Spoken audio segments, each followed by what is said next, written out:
हो का? मी कुठे गेलो, माझे मुस्लिम बांधव भेटले तर मी त्यांना सलाम वालेकुम म्हणतो किंवा शेवट आपण खुदा हाफिज म्हणतो. आपण कुणी भेटलं तर राम पण करतो.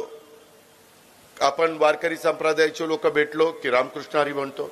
लगेच मला चिठ्ठी आली, हो तुम्ही रामकृष्ण हरी म्हणलं किती वेगळा अर्थ काढेल. यायला त्याला काय अक्कल आहे वा अर्थ काढायचे. मी चांगल्या भावनेने मी माऊली आणि तुकाराम महाराज ह्यांच्या भागात नाही घेतोय. देवळावंदी आपण बा पांडुरंग आपला विठ्ठल त्या ठिकाणी पंढरपूरला आहे.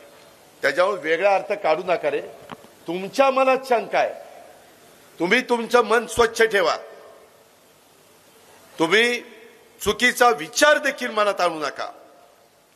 तर समाज चांगला बनेल, तर समाज पुढे जाईल.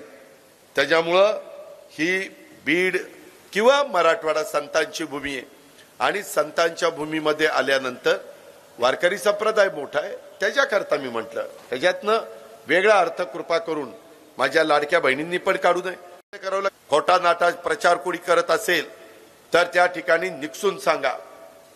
आम्ही स्वच्छ चारित्र्याचे आहे.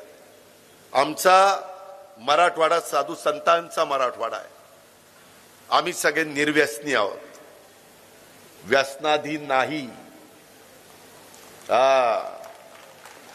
टाळ्या वाजू नका. कोण आहे तुम्हाला माहिती आहे. कुणाच्या हातात सूत्र द्यायचे. चांगल्या लोकांच्या हातात दिली तर समाज चांगला बनेल. रामकृष्ण हरी. जर चुकीच्या लोकांच्या हातात दिली तर समाज बिघडेल, व्यसन लागतील. इथं जॉगिंग पार्क नाही. काय करावं त्यांनी. आज महिलाही मोठ्या प्रमाणावर पुढे येतात. आज माझ्या 50% महिला म्हणजे 53 जे निवडून जाणार आहेत त्या 53 मध्ये जवळपास 27-28 महिला जाणार आहेत. त्यांचाही तेवढाच अधिकार आहे. त्यांनाही मान मिळाला पाहिजे, सन्मान मिळाला पाहिजे. त्या माझ्या लाडक्या बहिणी आहेत. त्यांना आम्ही समाजामध्ये प्रतिष्ठा प्राप्त करून देतोय. इथं मात्र काहीच नाही. इथली कामं किती घाणेरडी आहेत. दर्जेदार कामं झालीत. इथं डॉक्टर बाबासाहेब आंबेडकरांचा